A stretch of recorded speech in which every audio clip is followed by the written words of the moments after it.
बंगाल आप कॉन्फिडेंट हैं? देखिए, आपके लिए अच्छी खबर यह है कि सट्टा बाजार भी कह रहा है कि बंगाल में बीजेपी की सरकार आ सकती है। हालांकि कुछ कह रहे हैं क्लोज फाइट में टीएमसी की भी सरकार आ सकती है। तो एक लाइन हमारे दो चीजें जो है, विजय जी एक मिनट, दो चीजें बंगाल में इस बार जो है पैराडाइम शिफ्ट का कारण बना है।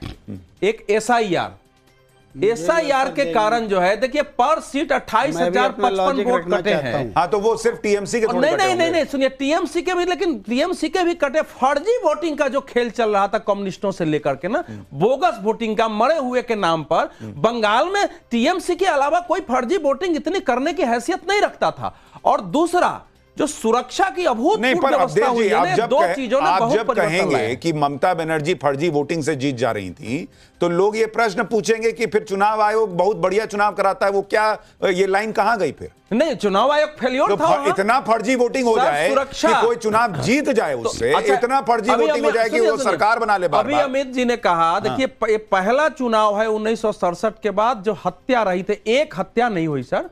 हिंसा तो आज थोड़ी बहुत हुई है। यही तो बता रहा है कि सुरक्षा का और एसआईआर का कितना बड़ा बात है कि हिंसा कम हुई है। बोलिए जगदीश भाई।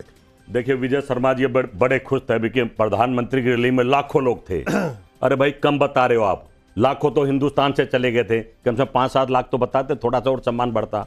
कहने के मैं समझता हूं कि अमित शाह जी कह रहे हैं, जगदीश भाई का दर्द समझिए भाई अमित शाह जी कह रहे हैं, लाखों लोग आ जाते हैं। अमित शाह जी कह रहे हैं वहां जाकर कि हम 1 लाख नौकरियां देंगे। अरे 2 करोड़ भारत की खा रहे हो, कहां से दोगे?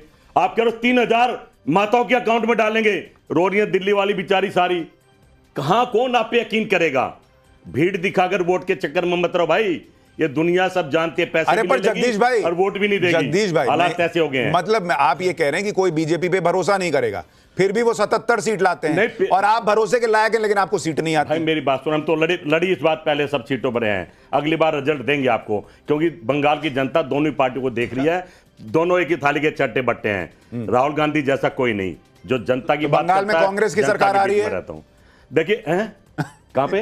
बंगाल में। और नहीं, बंगाल में नहीं आ रही। मैं कह रहा हूं भाई, सच्चाई तो सच्चाई है। बंगाल में तो भी सारे आंकड़े 200 सीट आ रही है आपके हिसाब से? कांग्रेस को कितनी? भाई बंगाल में तो ईवीएम और एसआईआर का खेल है। चुनाव और अमित शाह मिलके 200 पार ले जाएंगे और ले जाएंगे। बैठी रह जाएगी। 1 मिनट सर, ये बताइए, जब ईवीएम का खेल अमित शाह कर ही सकते हैं तो एसआईआर क्यों किए? और भाई इस बार ईवीएम का नहीं है, इस बार एसआईआर का खेल है। पहले ईवीएम का था, सबसे पहले ईवीएम का विरोध मैं करता था। तो इस बार ईवीएम का नहीं है। आप लोग हंसते थे, पूरा देश कह रहा है उनसे लूटा। अब एसआईआर से लूटेंगे, हमारी वोट काट देना, उनकी बढ़ा देना। पूरा देश समझ रहा है। जिस राज्य में 1,47,27 लाख वोट कट जाए, और बिहार में हजार वोटों से वनवास दे दिया था इन्होंने लालू के बेटे को पिछले चुनाव में। रात को 3:30 बजे 11 आदमी क्या दिए, डीएम ने जाओ आप हार गए, जगदीश भाई चले जाओ कोर्ट। कौन किसकी? जगदीश भाई, अगर ईवीएम हैक हो सकता है तो इस बार क्यों नहीं कर रहे हैं? इस बार एसआईआर क्यों किए? आपकी पोल खुल गई है, हर बार पोल खुल कर लेते हैं। अच्छा, इस बार ऐसे चलेगा, अगली बार कुछ और चीज ले आएंगे। इनका सिस्टम है, पूरा साल पूरी बीजेपी लगाते दिमाग कि जनता को कैसे लूटा जाए दोनों हाथों से, और लूट रहे हैं। बताओ ना, आप लोग चिल्ला चिल्ला कर कहते हैं हरियाणा कांग्रेस सुपड़ा साहब बीजेपी का, और सुपड़ा साहब हमारा कर दिया। तो कहां वोट का मतलब रहेगा भाई, और कहां चुनाव का मतलब रहेगा? ममता 4 मई को संजय शर्मा जी जनता के बीच में पर आराम से चुनाव हुए हैं, लोगों ने अपने वोट डाले हैं, फॉल्स वोटिंग नहीं, एकदम नहीं हुई है।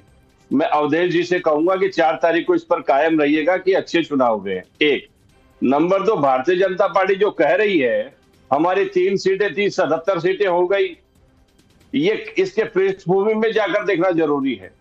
2019 लोकसभा चुनाव में आपकी 2 सीटें थी और 18 सीटें हो गई थी, याद करिए सुशांत जी मेरी बात। फिर 2021 का विधानसभा चुनाव आता है, इनकी 77 सीटें हो गई, हम सब ने देखा। फिर 24 लोकसभा चुनाव आता है, इनकी लोकसभा में 18 से घटकर 12 रह गई।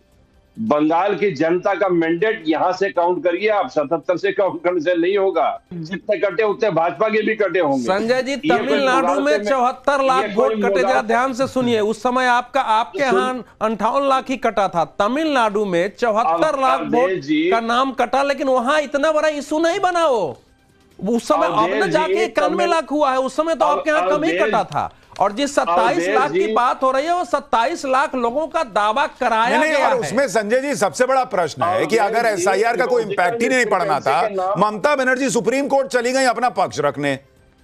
और आप कह रहे हैं कि हमको फर्क नहीं पड़ता, हम तो 226 जीत रहे हैं। नागरिकों के वोट कटेंगे और हम उसके लिए संघर्ष नहीं करेंगे, आंदोलन नहीं करेंगे, उसके लिए आवाज नहीं करेंगे। नहीं, पर अगर वो कटे होते तो सुप्रीम कोर्ट मानता। सुप्रीम कोर्ट ने लताड़ लगाई आपको।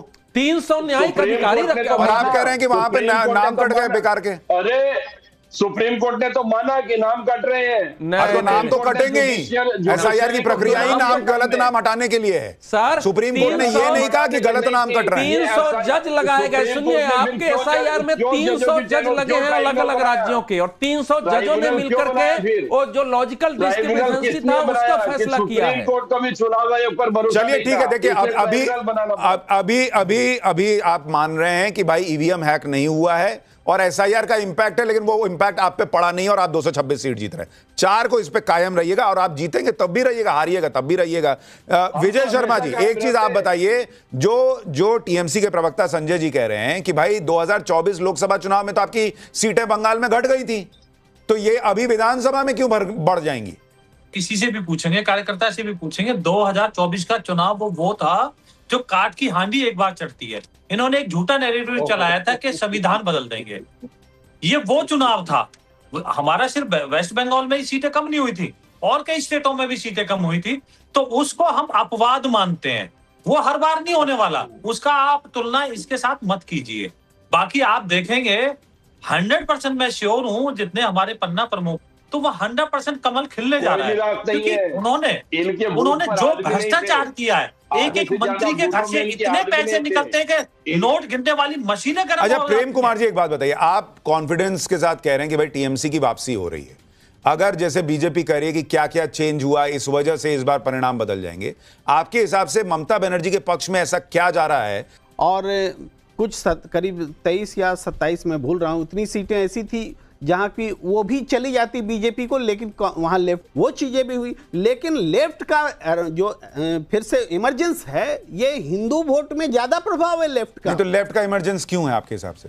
क्योंकि जो टीएमसी है उसके लिए कहा यह जाता है कि टीएमसी में लेफ्ट का पूरा कार्डर शिफ्ट हुआ और वो टीएमसी जो है मजबूत होकर सरकार में आई, तो अब अचानक से लेफ्ट कैसे इमर्ज हुआ, क्या हुआ? ये तो आप जो बात कह रहे हैं वो तो उस समय है जब सत्ता परिवर्तन हुआ। ठीक है, अभी क्या चेंज हुआ? तो लेफ्ट कमजोर हुआ। ठीक है, इसके बाद भी हम कह रहे हैं पिछले चुनाव में 43 सीट्स पर बीजेपी को फायदा हुआ, लेफ्ट के कारण फायदा हुआ। मैं ये पूछ रहा हूं कि बीते 5 साल में लेफ्ट ने ऐसा क्या किया जमीन पर कि वो रिवाइव हो गया? नहीं, इस बार लेफ्ट ने अपने यूथ विंग को खड़ा किया है, कैंडिडेट्स के स्टूडेंट्स विंग को खड़ा किया है, जेन जी को साथ में रखा है। कम से कम 7-8 सीटें तो पक्के तौर पर कांग्रेस जरूर आ रही है। मुझे लगता है कांग्रेस जो है करीब 5-6 सीटें ऐसी है, मौसम नूर के आने की वजह से मालदा की जो मालदा में उसको कुछ फायदा होगा, मुझे लग रहा है वहां सीट होगी। जो कुल मिला के जो अगर आप हुमायूं कबीर को मिला ले, कांग्रेस को मिला ले, इन सब सीटों को अगर मिला ले तो मुझे लगता है 10 से 12 से ज्यादा कहीं इन लोग के पास सीटें नहीं आ रही है। सीधा मुकाबला जो है वो मैक्सिमम जगह नहीं। लेकिन अमित, इसमें देखिए एक चीज और भी इंपॉर्टेंट है कि सिर्फ सीट आ जाना इंपॉर्टेंट नहीं होता है, कई बार आपने कितना वोट काट दिया ये भी बहुत इंपैक्ट डालता है। नहीं काट रहा है, लेफ्ट बहुत ज्यादा वोट काटने की स्थिति में नहीं दिख रही है, मुझे कहीं नहीं दिख रही है किसी भी जगह पे। मुझे नहीं ऐसा कहीं दिखा कि कोई, क्योंकि मैं जो नॉर्थ परगना में और इस पूरा कलकत्ता के आसपास के इलाके में गया था और पहले फेज में मैं नॉर्थ उस तरफ भी गया था, बंगाल तरफ गया था, तो मुझे कहीं से भी ऐसा नहीं दिखा कि कहीं भी कोई सीट पर लेफ्ट वाले मुझे कोई 5 या 10 आदमी मिल जाए। हो सकता है कुछ कोर वोटर मिल जाए तो मिल जाए, लेकिन मुझे नहीं लगता है कि बहुत फुरफुरा शरीफ का कोई इंपैक्ट नहीं। देखिए, मैं इसमें 2 बात क्या है कि पिछली बार लोकसभा चुनाव में ममता का परफॉर्मेंस सारी मुस्लिम सीटों पर वैसा नहीं था जो विधानसभा में था। 40 से 90% की जो 74 सीटें हैं उसमें 54 पर ये केवल आगे थी, जबकि विधानसभा चुनाव में 85 में 75 थी। ये 11 सीटों पर कांग्रेस आगे थी, 8 सीटों पर बीजेपी आगे थी उसी क्षेत्र में, मालदा, मुर्शिदाबाद और वो जो क्षेत्र है। तो कांग्रेस इस समय केवल वो उसके कारण नहीं, अधीर रंजन चौधरी के कारण भी, जो उनका बहरामपुर का क्षेत्र है, तो मालदा में और दक्षिण दिनाजपुर में और मुर्शिदाबाद में कांग्रेस को 5-6 सीटें पर उसकी बढ़त है, उसमें 3-4-5 सीटें वो जीत सकती है। लेफ्ट का तो मुझे कहीं कोई, मैं भी गया था वहां घूम, कभी मुझे लेफ्ट कहीं दिखा नहीं जैसा ये कह रहे हैं। जो सेकंड बात जो है इस समय, देखिए बंगाल में इस बार सुरक्षा की व्यवस्था ने जबरदस्त काम किया है। मैं बता रहा हूं, भाव रहते हुए भी लोग नहीं निकल रहे थे उस प्रकार से, और वो जो लोग निकले हैं डर में रह के से वोट डाले गए। बंगाल में ऐसे कैंडिडेट हम लोगों के परिचित होते थे जो अपने एरिया में नॉमिनेशन के बाद जाते ही नहीं थे, कि उनको जाना ही नहीं है, वोट पड़ जाएगा अपने आप। तो वहां जो अच्छा, मैं 1 सेकंड आपको रोक रहा हूं, बड़ी खबर आपको बता दूं, बस 2 मिनट बाद हम एग्जिट पोल के आंकड़े आपके सामने रखने वाले हैं। 5 राज्यों का एग्जिट पोल हमारे पास, फाइनल नतीजे एग्जिट पोल के आने लगे हैं और बस 2 मिनट के बाद हम पहला आंकड़ा आपके सामने रखने जा रहे हैं, जिसमें आपको तस्वीर दिखेगी कि आखिर जब जनता वोट करके निकली है तो उसने हमें क्या बताया है कि वो क्या सोचकर वोट की है और कहां पर किसका फायदा और किसका नुकसान हो रहा है। बस 2 मिनट, और अब तो बोलते बोलते 2 मिनट से भी कम का समय बचा है जब ये एग्जिट पोल के नतीजे आने शुरू हो जाएंगे। जी सर। मैं एक तमिलनाडु पर एक टिप्पणी है मेरी कि तमिलनाडु में एनडीए ने जबरदस्त टक्कर दी है। मैं आपको बता रहा हूं, आपको वहां का जब रिजल्ट आएगा तो आप देखेंगे कि डीएमके के विरुद्ध जबरदस्त एंटी इनकम्बेंसी थी, क्योंकि जो सनातन को दिन रात गाली देने वाले उदय और उसको बीजेपी। चलिए सर, पहला आंकड़ा हमारे पास आ गया है, एग्जिट पोल के आंकड़े अब हम आपके सामने रखना शुरू कर रहे हैं और पहला राज्य जिसका आंकड़ा हम आपके सामने रखने जा रहे हैं वो है असम। असम में इस बार क्या स्थिति है वो आपको बता दूं। वोट शेयर पहले आपको बताने जा रहा हूं। कुल सीटें असम में 126 हैं। एग्जिट पोल हमारा कह रहा है, जेवीसी एग्जिट पोल, कि एनडीए को ऑलमोस्ट 46.5 से लेकर 48.5% वोट शेयर असम के अंदर मिल सकता है। कांग्रेस गठबंधन को 36.5 से 39.5% और अन्य के खाते में 14 से 15% का वोट शेयर आ सकता है। अभी सीटें आपको थोड़ी देर में बताऊंगा, लेकिन वोट शेयर यह कह रहा है कि एनडीए को वहां पर बहुत बड़ी बढ़त दिख रही है वोट शेयर के मामले में। अगर आप देखेंगे तो 8 से लेकर 10% तक का गैप दिख रहा है कांग्रेस गठबंधन और एनडीए के बीच में। तो ये बहुत स्पष्ट असम के नतीजे आएंगे।